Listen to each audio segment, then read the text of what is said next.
Biketoberfest weekly band crawl, and I don't think I could have better guests for Biketoberfest than Lounge Lizards. I just don't think I mean, we got the leather, we got the cool rock shirt. He's gonna kill somebody. What does that say? Oh, electricity will kill you. Okay. I feel like it's absolutely perfect. So I'm thrilled you guys could make the time. Thank you for having me. You know what I mean? It's so for us, it's the middle of the week, right? 6 o'clock on Tuesday night. You know, if people have to take time off, I always appreciate it when they do it. I'm going to jump right in with the question everybody asks now, right? So just to clear it, right? And I know I'm going to either get thank you or hate mail from William now. So basically, William is still running Raging Sun. Yes. He has a new lineup of musicians from what I gather. They're rehearsing up. They're coming back out. Yep. That's going to go. The other musicians from Raging Sun, everybody but William, are now Lounge Lizards. Correct. Which is the three of you. And have we landed on a permanent drummer yet? We have decided to hold off on auditions until after Biketoberfest. Makes sense. You're a little busy at the moment. Well, we also had shows for the rest of the year that we had to get covered. And honestly, since this happened, the response we've gotten for people that just were willing to step up and help us out has been phenomenal, tremendous. I'm kind of floored over how many people were just like, if you need a hand, give me a call. Oh, that's awesome. I'm kind of at a loss for words with it because that's awesome. It's a little overwhelming. Well, you've been on the scene a long time. How long have you been on the music scene, like in the band scene? 2015. Yeah, so fairly. It's 8 years. Sounds fairly recent, right? But it's not. And how long, Rob? How long? 12, 13 years. Okay, but you've been doing it forever. Yeah. Right. I started when I was 18, so it's right. 33 years almost. People know you guys. All three of you are very well liked, very well respected. I never hear anything negative about anybody. I'm not surprised people would jump in. It's not, and I've seen your show a couple of times. It's fun.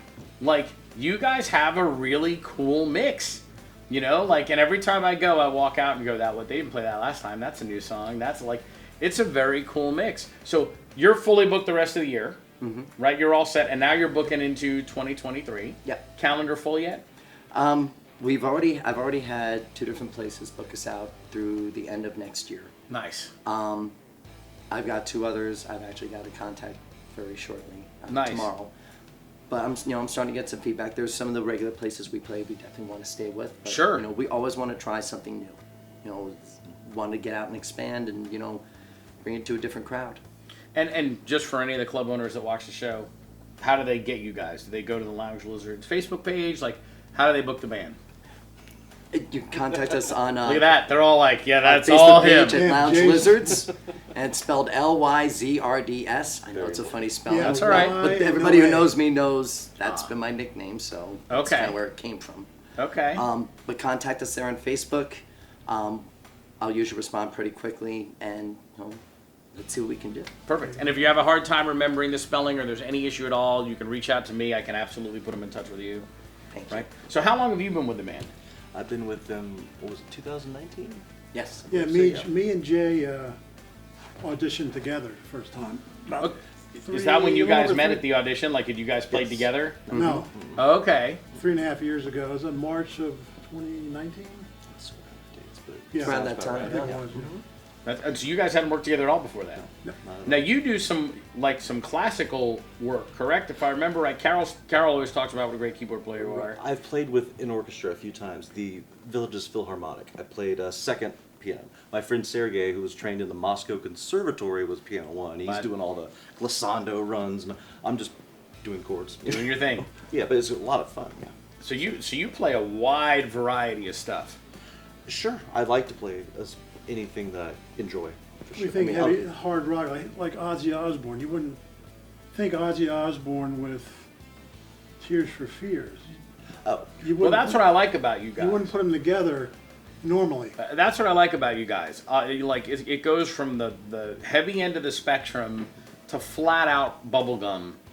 on the other side, which I always think is really cool to see a band that diverse. I love it. You know, my line when I tell people about your show is I say, if you don't like what they're playing now, stay for 3 songs. You'll like that. Yes. Because you're going to be playing something different I designed the in sets 2, that 3 way. songs. Yeah. So do you make the set list? Yes. I try to vary it by decade and by style and by tempo, and I have a few little tricks. There's a like that. formula to this. Yeah, so you're much more if you're not scientific into than one mine. thing, you will eventually, within a few songs, be serviced. That's what I tell people. If you don't like the song, and I say that about my band, if you don't like what we're playing now, just give us 10 minutes. Yeah.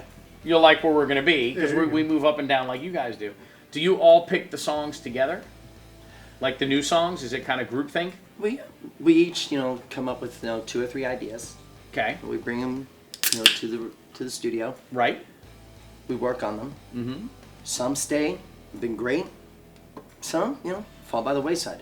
They don't Well, it work. depends on Jason if he can hit. It all depends on him his singing. First and foremost, Yeah, sure. it doesn't matter for me as a guitar player, him as a keyboard or drummer, bass. I mean, we can play anything. But for Jason to sing it, that's the key. Yeah, timbre and range, and Yep. that's what we go by. And what's your like? We have a formula. Like if you put a new song on the list, how do you decide? Besides, can we do it? In terms of the crowd, how are you deciding? Like this is a keeper, this is not. Want to field that one? I don't know. Pretty much. I don't know if we really. Pretty much how we feel about it. I mean, It seems I like mean, the the- crowd goes along anyways. It's almost like we don't have to worry about that because there was a venue we played at in New Smyrna where it was so crowded. If they didn't like the song, they turned their back to you and they were talking amongst each other. If they liked the song, you turned back around, they started dancing. Okay. So that gave you just sort of crowd an reaction, right? It gave an indication, yeah. And how now? You were also one of the few bands we rehearse almost every week. You're one of the few other bands that rehearses. Yes. Like a lot of bands come on, and either because members are too geographically dispersed, or schedules are too crazy, or some of them I feel like they've been playing so long, they feel like we don't even need to do that. We'll just show up at the gig and do it. You're one of the few bands that rehearses, right? And how often are you guys rehearsing? up until recently, with everything that's been going on, we were rehearsing probably at least 3 to 4 times a month. Yeah, so almost weekly, right? Almost. Yeah. Almost weekly. My band wouldn't be tight enough if we didn't do it. Now again, we have some amazing bands. I mean, some of these guys can do it and they're tight as can be and they never yeah. rehearse. We have to rehearse. I almost feel like the understanding what each person is doing and thinking and when he gives me the look, I know why. Yes. Right? Like, you know what I mean? Like that kind of thing. But it's interesting that you guys rehearsing. Nobody minds that? Like everybody's cool with that? I used to not like it at first. Okay. because I tend to do my homework and just obsess over sound placement and sound volume and everything being mixed correctly. So once I'm done on my part, I feel I know what I'm doing. But as you said, like repetition is the mother of skill, and once you play with a band so many times, you develop like a sixth sense. It's of almost just- second nature. Yeah, yeah. It's almost second nature. And And- I'm sorry, go ahead. And part of with us doing rehearsing is that probably one of the biggest things with us is we don't like to be complacent with what we're doing. Within a couple months, we're adding in another 4 or 5 songs because it just gets to a point where we become too accustomed to it, and it starts to show in our show. If we look like we're bored or we look like we're disinterested, it's going to project out there. So we want to keep it constantly fresh because the biggest thing we hear from a lot of people is, you play stuff nobody does, and I never know what to expect. Which is what you want, right? Yes, keep I you mean, guessing. I've seen you now as Lounge Lizards. I have not made a show yet. I saw you as Raging Sun several times, right? Any night that I was off, you were always in my rotation. And so, you guys are great. But that's what I liked, is I would go in and be like, oh, I haven't heard them do that before. And I think if you watch The Crawl, normally after I go to one of your shows, I'm like, I saw Raging Sun last weekend, and now they do this. Yes. Like, I like love that you that. guys are constantly adding and adding and adding, and I would imagine fans would get bored if you played the same thing and they're coming out to your show, once a month, twice a month. They're going to get bored hearing the same song over and over again. We hear a lot of bands do that locally. I said, how many times are you going to play that same song over and over and over again? I mean, Right. Well, and I think Very we all have our repetitive. staples. Well, yeah. Well, yeah. We're going to play Uptown Funk until somebody's like, no, we don't want to hear that ever again. Like the crowd dances every time. Right. And, so you got your core, Yes. but then you always want to be adding the other songs my favorite one you added semi-recently is The Heat Is On. Nice. The Glenn Frey song. I've not heard another band locally do it. It's awesome. You have the keys, so you can pull off whatever you want to pull off behind it. And it's a movie song. We figured out that Right, is that Beverly Hills Cop or something? Yeah, a bunch of movie songs Yeah. we play. lots of people, I mean, there are people that like hip hop, people that like death metal, but movies hit a wide range of people. So if it's a song on a soundtrack, you're going to hit a much wider audience. You know, and I never thought of that, but a couple of rehearsals ago, Josue, our bass player, who never says anything about anything, he just comes in and does his job, and like he's always fine with that. Came in and said, I want to play Easy Lover by Phil Collins and Philip Bailey, which we do. It's a great And song. I want to play You're the One That I Want from Grease. And in all honesty, when he said You're the One That I Want, I'm like, thank God it's easy to learn because we're going to do it. And everyone's going to be like, what in the heck is wrong with you? The crowd loses their mind for You're the One That I Want. Probably from that same, they affiliated with Grease, the movie. Cult I never classic. thought about it that way, but that's probably exactly what's going on. And then there's video games also, like Grand Theft Auto, that have soundtracks where when you're playing the game, you're like Out of Touch by Hall & Oates, which we do, is a constant song in that game. And Okay. people that may be like 9 years old, I'm 45, they could be 9. We both know that song from that video game. Okay, Yeah, that makes sense another, too. Yeah. I don't have time to play video games, man. I would like get nothing done. I would get nothing done. It's been a while for me too. But, So you all pick the songs together. You just kind of get together and say, "Hey, I thought about this one. You thought about that one. You just decide on them, and away you go." It doesn't matter what genre or anything. Just pick a song and we'll try it out. And you've probably got the hardest uphill run on some of these because they either don't have keys or they have a lot of effects that require keys. Well, begging by Maniskin we do. There's no keys, so it gives him a break. but I had like a But you Rhodes still piano add a- in the back just to, You don't want to stand there doing beef nothing, it up. No. or walk off.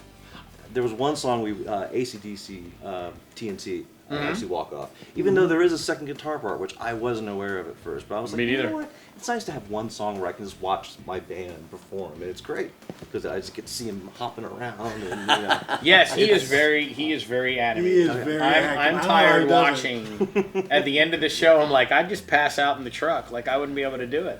Well, I mean, my wife Jessica and I, we love going to see live bands. Okay, always been a supporter of them. But for me, I'm not a big dancer. She loves to dance. Okay. Me, not so much.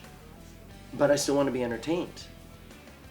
And we've gone to see enough bands where basically everybody just stands up there, and honestly, within 10 minutes, I'm ready to walk out the door because I'm bored.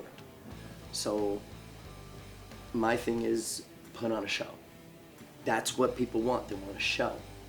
So I don't disagree. I'm going to give them exactly what I would want to see if I was sitting in the audience. like David Bowie said, sound and vision. It's a Yes. marriage. If they wanted to listen to it, they could stay home and just listen. One, if you're into it, they're more likely to be into it. Yes. It's crowd You know, psychology. if you're into the song, they're more likely to be into the song. Well, if I'm watching the crowd, they're all looking at him, Well, which yeah. they should anyways. But he's really putting on a show. I mean, they're like almost And it's- mesmerized in a way. It's for my biggest influence as far as that goes was always from Michael Hutchins from INXS. In excess, sure. That was like one of the first big concerts I saw when I was a teenager, and it was just mesmerizing to watch it. No pyro, just regular lights, like you would find in any club. Any club? Good. 18,000 people. Probably the biggest pop he had was doing an acoustic version of Shine Like It Does on 2 bar stool seats. Yep. Just him and the guitar player. Yeah. But the way his mannerism was and the way he projected himself on the stage, it was an energy that was just, it was very intoxicating. It was just one of those things that you couldn't look away. And Right. it's just always stuck with me. So that's kind of what I want to do. I want to create something you're going to remember. Yeah, and I think the name is going to catch on. I really like the name, but it's very hard whenever you put something out that's hard to spell. People don't know how to find Who it. wrote out? It was something Post Lounge Time. of Lizards, the Raging Sun. Oh, The Psycho Psycho Lounge Oh, Lizards under a Raging Sun. Yeah, if you want to blend 3 bands into one, sure. Right, there you go. Now, and you're also doing Middle-Aged Rock Stars, Yes. Mars. Now that's you. Is that you and Overkill, basically? Yes. You're basically filling in when their singer can't do it. Well, they lost their singer. Oh, I didn't know that. Okay. Michael moved Oh, well, up that'll towards do the it. Panhandle. He's actually with the country band up there already. Was Wow, not giving him a month, okay. dude. He's already playing out. Okay. Good for you, Michael. I'm Yeah, glad to yeah, see you doing that's it. awesome. So Joe called me up. We had a history with Donkey Punch, which you know all about. Very well. So they asked me to fill in for a few shows, and we decided, overkill doesn't work. I'm not going to wear a kilt. No one needs to see these chicken legs. So I mean, I think we could do it. I don't think so. No, we're not doing it. Okay. So we kind of went with the moniker Mars. The middle-aged rock show I think is It's kind of a little joke hilarious. thing, but it's fun. We love it. And is there one other thing going on? Because I think you said there's 3 bands you were playing with for Biketoberfest. Now, for the last several months, I've been rehearsing with another project called Mimic. Okay. It's straight up rock alternative from the 80s and 90s. Okay. Our first show is actually going to be Saturday at Biketoberfest at 8 o'clock at the Boot Hill Outpost up Okay. in Norman Beach. Mm-hmm. So we're Okay. going to close it out. And who's in that band? Adam Doherty, who was with the band Amped Up. Okay. Yep. Dom Doria, who is with Misery Loves Company. Okay. And he's also in, don't hate me, dude. He's also in a Black Sabbath tribute band, but for the life of me, I just cannot remember the name of it right now. I get that. The drummer Dave Phillips, he's with the New York Rockabilly Rockets. Okay. I love the name. So we all have other projects. This is something like once a in a month, blue moon, yeah. once every several weeks, just get together and have some fun. And do you guys have other projects too? This is enough for me. This is it? Yes. Lounge Lizards keeps you entertained? Yes, it does. How often do you guys play out with Lounge Lizards? Or do you want to play out with Lounge Lizards? Because it's kind of new, right? The name thing just happened. Like, how often are you looking to play out? We picked up quite a few gigs as Raging Sun, and which we converted into Lounge Lizards. But what we talk about, maybe like 4 or 5 times a month. I like to play as much as possible. Well, much Yeah, as so I a mean- 3 weekend a month thing. 2 or 3 times a week, I'm fine with even. Oh, okay. Personally, though, I know everyone's on a different. Sure. And do you have a day place. job during the day, or are you full-time musician? I do stagehand work. Okay. I mean, but my biggest skill set is musicianship. So, Okay, that makes sense. Yeah, that's where I make my money. That makes sense. And you have a day job during the week?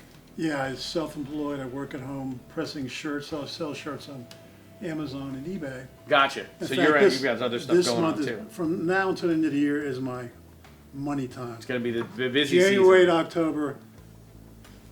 Okay, I get that. And I know you have something going on during the day too. Yeah, So there's only so much you guys can do it. Well, the great thing with my job also is I have a little bit of freedom with my schedule, so it gives me a little bit more time that I can work, doing the band stuff. And you guys would be, I mean, obviously you're playing it, but you're going to be such a great Biketoberfest band. Because, Well, thank I love all the bands that play Biketoberfest. I used to go watch Full Circle, and, Rocket Fly, Torn's there this year. Like, I mean, there's always amazing bands. But for the most part, if you walk down Main Street, all the bands have the same vibe. They're all, rock and roll, certain level. Some of them get heavier, some of them get a hair lighter, but they're all kind of here, right? Like and that's what a lot of that crowd really comes into town for. So that makes perfect sense. But I feel like when you start adding in the Tears for Fears, the Glenn Frey, as you start mixing it up, I always found there was a really cool reaction to that because it is something a little different off the than what beaten they path. thought they were going to get. Yeah, we play Alan Parsons. Who the hell does that? Right, right, and it's something a little different. Years ago when Julie was still singing with us, we played Main Street Station as Midnight Mayhem, and we are a dance band, straight out, and we weren't sure if we were going to get killed, because we're a dance, and everyone was going to be like, "Why are you here?" But I'll tell you what happened. We started, and everybody kind of did this thing, and just watched, and then the women started to dance. And then all of a sudden, this thing became this thing, right? And then that thing became a bunch of people dancing, And so I think the mix is cool because I think it just adds another element, you know what I mean? Another feature to it. I'm excited to see how you guys do with that. I mean, sure, it's going to be awesome, but I'm excited to see how that goes because you've got this really diverse set list, across the board. And I think that's always been one of our biggest strong points is, personally, I don't want to do what everyone else is doing because I can go out and watch it from a whole bunch of other bands. So why do it? Why do the exact same thing? I want to do something because a lot of times you wind up hitting a nerve with somebody. It's like, I forgot about that song, and then it triggers a memory with them, and it brings that back to them. And now they're a It's fan. Really, yeah, exactly. Yeah, and when we started, which is kind of like the boat you're in with the rebrand, there are bands in town that are absolutely phenomenal at what they do. Like Rocket Fly has hair metal under control. There's no yes. point in Con, you yeah. trying to go like, Torn. They have their rock stuff completely locked in. Exactly. Like, there's no point starting a band and saying, let's start by fighting Mike Tyson. Right? You don't need to start with Skin Deep. You don't need to start with Crash Rock. Like, these guys... Shadow Cabinet also. Shadow Cabinet for the alternative. Like, these guys have locked in their stuff. And by the way, there's probably 20 of these bands. I'm just saying who comes to my top of my head. And I'm old, so there's not a lot that comes to mind. But, there's no point in fighting that. And so I think it's good that you carved out a separate niche. It's more of a variety than a we do this. And so, is there anything new coming out for Biketoberfest? Is there anything new on the hopper that you're going to debut? For Halloween, we have a few that we're trying to work up. Just because. What are we doing? It's Can we say? Halloween. Can we say what we're doing? Yeah, Is it why secret? Not? Well, we're talking about it. Monster Mash. Oh yeah. Good old crowd favorite.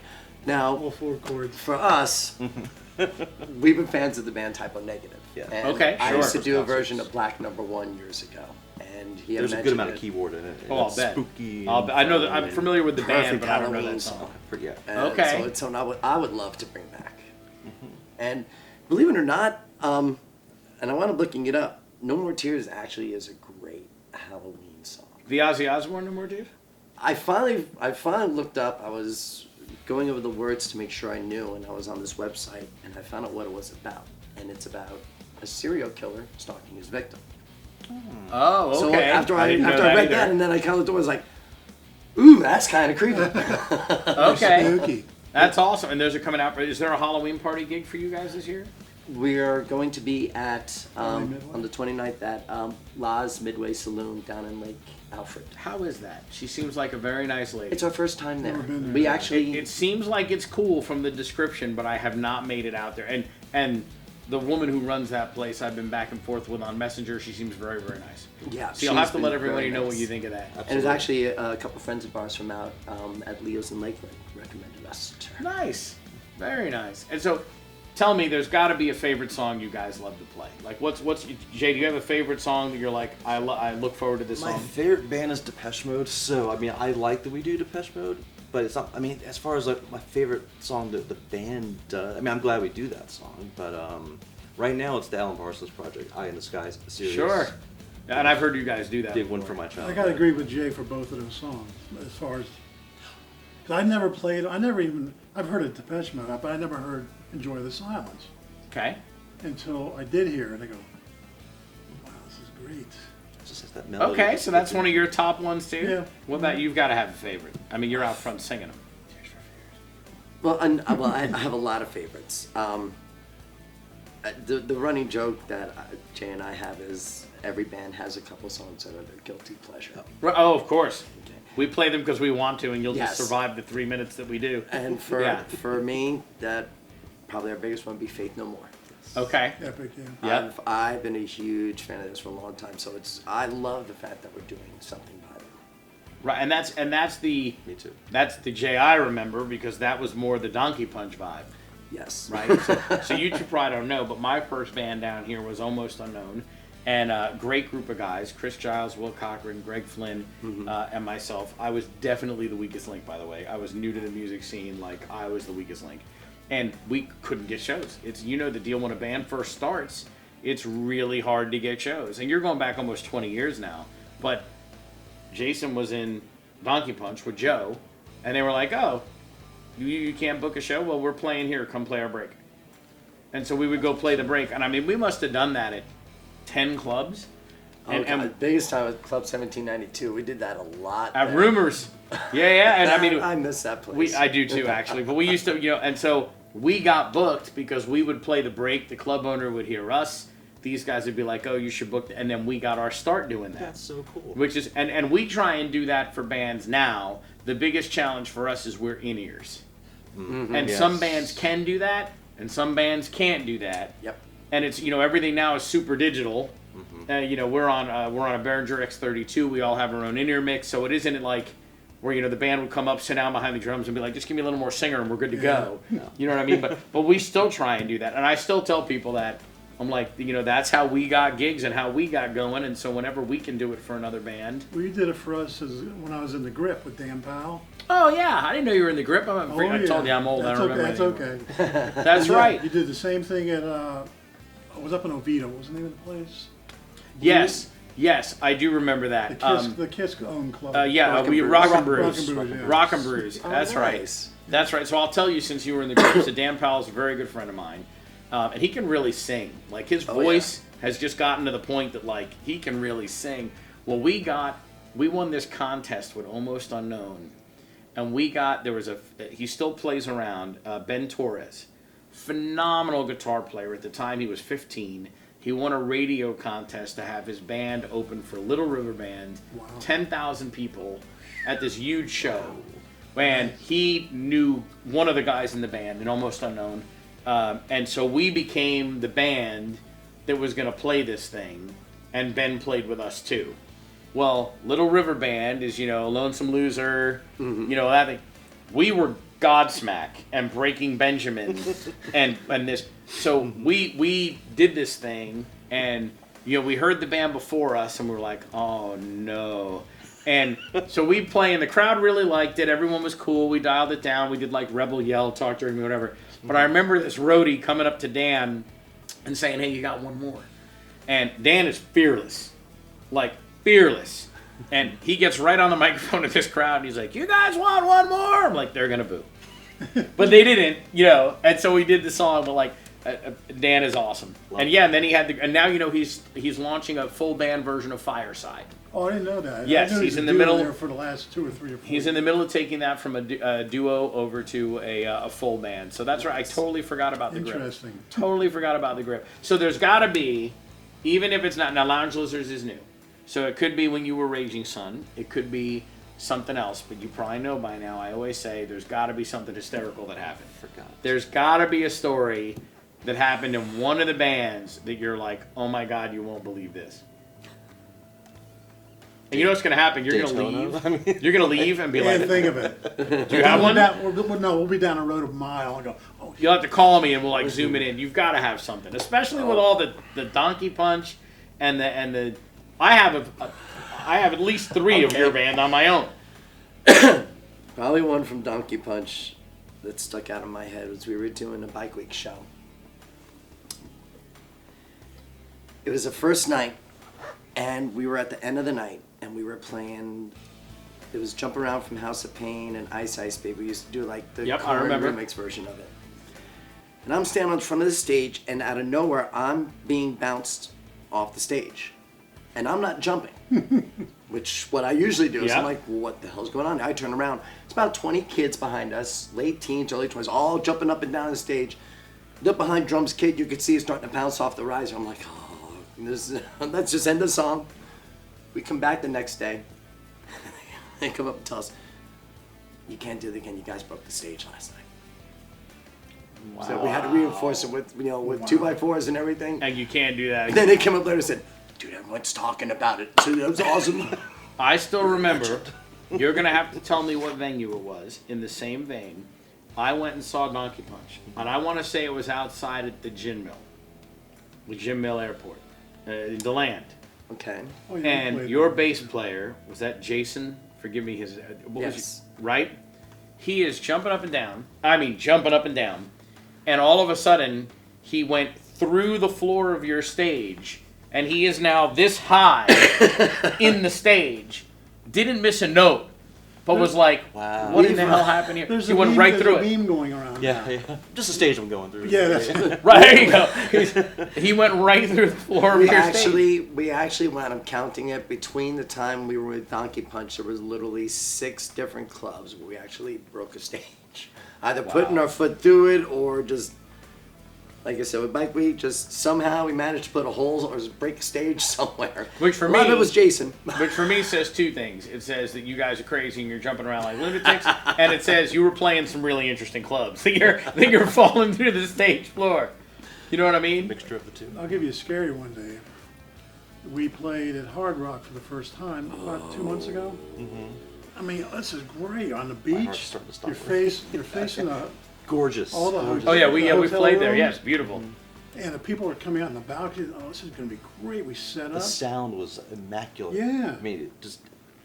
Sure. And then a thunderstorm decided to park itself over our heads. Oh. It started, we played, I think, 4 songs in the first set. Mm-hmm. I think it was the 5th song. All of a sudden you saw these splotches on the concrete. So, oh, it's raining out, okay. But then it started pouring. Well, there was a microburst on top of us. It literally poured so hard. We had to gather around the center of the stage with all our equipment. We couldn't do it. We couldn't take it anywhere. It felt like a Right. hurricane. And it actually wasn't even wow. protected there. It was literally, it came in It came blowing in sideways. like from the north. I was standing there hammering my back with rain and wind. I'm trying to, I got 2 guitars on stand. Right. At my pedal board, I leaned up against a drum riser so it wouldn't get wet. The speakers are all getting soaked. I'm going, oh my God. My Give me keyboard a was dis- unaffected Yes, completely. keyboard. It was like a bucket of water was just continuously pour. It was. Did you lose any gear from that? We lose the light. I lost one light because the stand got blown over by the wind. And Okay. it fell over When and it, broken. it hit on the ground. Other than that, Oh, the next day was a gig Yeah. at Main Street Station. It was actually my birthday too, and my keyboard. I waited 24 hours, turned it on. It turned on, but then there were multiple songs where there were patches that like one of the sounds in a multiple patch was out of tune, and I could not figure it out. Which like, is weird on an electronic keyboard. So. Yeah, like, well, so, like say the piano part right here is completely in tune, but this string part is not. And then a lot of the guitar patches were just off. I mean, where like so every song I had to like, is this in tune? Is this in tune? Finally, I got home and messed with it. I figured out it was the ribbon controller. It had something stuck in it, and the ribbon Okay. controller was making it go out of tune. I So, gotcha. But no once I damage fixed that was that, everything permanent. was fine. But there was a moment I thought my keyboard was toast. Or And at you least, play one keyboard. Yeah. Well, I have a few at home, but But on stage, I you try bring streamline. one. Yes. Okay, Yeah. Carol plays 2. And my funny thing to watch is, these things are super advanced. Like, I wouldn't know even what to do with it. But Carol will, like, go to start a song and hit a key, and it will do something that we did not expect. It'll play a different sound. It'll be in a different thing. But what Carol does is she goes like this. Like, I'm not touching it. Like it startles her. And she just kind of has to take a minute and be like, okay, we're safe. And then go back and do it. Because she has 2 really complicated keyboards. She's a core Kronos. Which And there's has, something on the bottom that's a Yamaha something, I think, but don't hold me to that. But she's got 2 of them, and like there's all kinds of bells and whistles, and she programs every single song verbatim, like 24 karat gold, every little thing, every bell, every whistle, everything, which makes a difference. I mean, I've heard you guys, He does same the same. way. I obsess over it. Yeah. yes. Yeah, I mean, I've heard you guys the same way. We're like, I mean, that the keyboards are, especially if you get into the dancey stuff and not the rock stuff, you're past chords. Like, you're in all these really complex sounds and just patterns on the keys. It's got to be a pain in the neck to do that. Well, it's my favorite part of the entire thing. I mean, at first it's scary, but then once I finally have and the trick is figuring out how to do it all on one keyboard. Because Right. 2 keyboards, I mean, I used to do that when I was playing with the Accused and the former keyboards of the Accused, John. Tried Yeah. to tell me, he's like, you want to have fun. And bringing 2 keyboards, I mean, it's a lot of work. If you can get it down to 1, because he had 1 Nord keyboard he'd always bring. Okay. And I listened to him, and sure enough, I mean, when you start making it a weekly thing, if you can get it down to 1 keyboard. So, anyway, to jump to the chase, I will spend literal weeks trying to, like, the Enjoy the Silence patch that I use. At first, I had to use 3 different, like, sounds. I have to, like, click to another whole setup. I eventually, after about a month, figured out how to get it all into one, so I didn't have to flip through That's everything. impressive. But it's just a matter of being like, oh, wait a minute, I'm not using that key. That could be a G sharp, and that, I mean, it just... That's it's- impressive. yeah. Because I know Carol uses the 2, and they're both in full use. Yeah. Like, she is all over both of those, so just getting all that down to 1 must be a chore and a half. It's It's so much fun, amazing the effects that the patches that he comes up with for some of these songs. It's just like you would not be able to recreate it the way it should be without them. Right. Well, I think a lot of times that's the difference. When you're playing the dance stuff or the 80s stuff, the difference between that was cool and that was awesome is the sound effects. Because those songs are all so heavily The production. processed. Yeah, Yes. I mean, to me, that's the difference. And like your Tears for Fears has all that running. The Depeche Mode song had all that running. Duran Duran. We play. Which one are you doing? In the very I'm going beginning and the end is like a girl giggling. Oh yeah, that's. And I always laugh when I hear that because. Oh, do you play it? Do you have it And there's a programmed? whole little do-do-do-do sound. That's awesome. Just runs through the song. But again, this is the first band that I've done that song with that actually has that effect. And you wouldn't think that it would add so much to it, but to hear does. like older clips of me doing it without that. There's It's a a giant huge hole difference. Yeah, in the song. something huge missing. A Yeah. huge difference. Now, if you weren't playing in Lounge Lizards, what do you like to play? Like, what's your genre? What's your thing? Heavy metal, hard rock. Because everything I learned is from the late 60s, 70s, early 80s. Okay. I grew up with Grand Funk Railroad, Alice Cooper, Mountain. Of course, I loved the beat. I loved all the 60s music. Okay. The Wall of Sound and the Phil Spector shit. Yeah, sure. I loved all that. But heavy Black Sabbath, Mm-hmm. Tony Iommi is one of my heroes. Okay. Then Randy Rhoads is one of my heroes. Sure. Eddie Van Halen and Jimi Hendrix are top three. Gotcha. Everybody else is just below them. Okay. But So if we play Mr. Crowley, Yes, I've heard you do that. but Jay plays he plays a fantastic intro. I could chill just even talking about it. Oh, see, now It I'm going to have sounds to pay so attention. good. Oh, that one took a while to make, but it's so much. Now I'm going to have to pay It is. attention. Oh. But I can play bits and pieces. I'm not Randy Rhoads. But understood. You have to make it your But I own. can make it work. You have to make it your own. And what's your genre? Do you have a genre of choice? I mean, as a kid, I loved Air Supply and Michael Jackson. Yeah. And then later on, it was like Metallica, Slayer, and then I got into like Goth Industrial, Sisters of Mercy. I mean, Oh, so everything. There's a wide range. So but you like it all.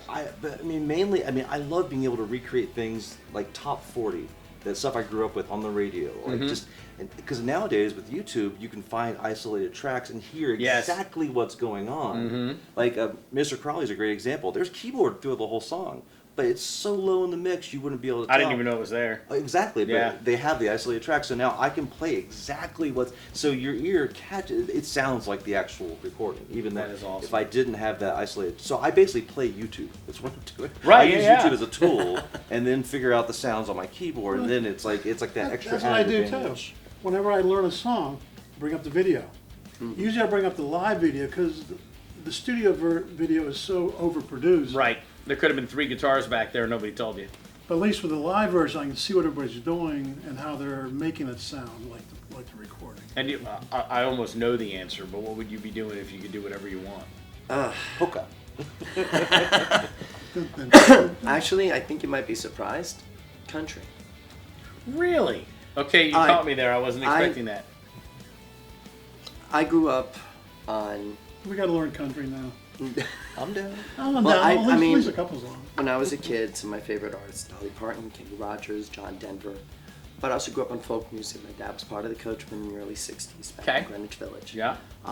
So I mean, we had all different types of music in the house. Neil Diamond, And I didn't expect And any then of my that. parents Love Neil bought Diamond. us Pink Floyd, The Wall, and that kind of road. That was that?